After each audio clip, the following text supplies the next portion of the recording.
énergie et changement climatique, quel lien et quelle solution?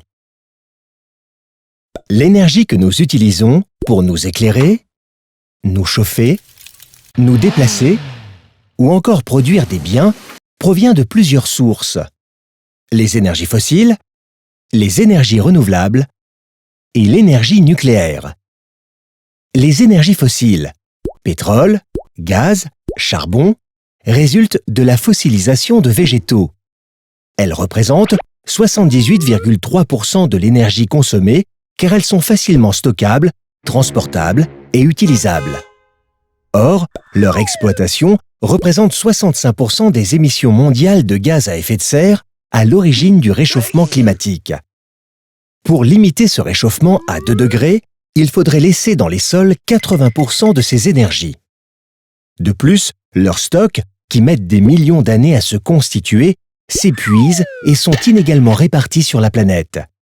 Ces énergies sont donc à l'origine de conflits. Les énergies renouvelables proviennent des énergies fournies par la nature, comme le vent, énergie éolienne, les rayonnements solaires, énergie solaire, ou le bois, biomasse.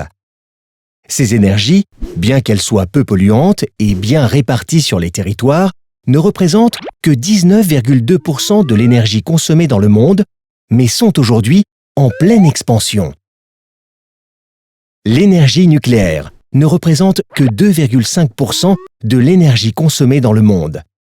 Si elle émet peu de gaz à effet de serre, son exploitation reste risquée et aucune solution n'existe pour traiter les déchets dangereux qu'elle engendre. Notre système énergétique actuel n'est pas viable car la famille d'énergie la plus utilisée dans le monde est la plus polluante et que l'accès à l'énergie n'est pas garanti à tous. 1,2 milliard de personnes dans le monde n'ont pas accès à l'électricité. C'est pourquoi il est essentiel de repenser la production et la consommation d'énergie.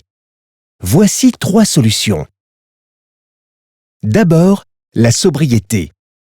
Les pays qui consomment le plus d'énergie doivent réduire leur consommation, notamment en réduisant le gaspillage et en limitant les déplacements inutiles.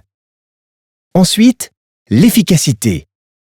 Les systèmes et équipements doivent être plus performants, c'est-à-dire moins énergivores tout en offrant les mêmes services. Dans les pays du Nord, il peut s'agir d'améliorer l'isolation des bâtiments. Dans les pays du Sud, cela peut consister à utiliser des foyers améliorés, consommant moins de bois. Enfin, le recours aux énergies renouvelables. Dans les pays du Nord, la part des énergies renouvelables doit progressivement augmenter jusqu'à remplacer les énergies fossiles et le nucléaire.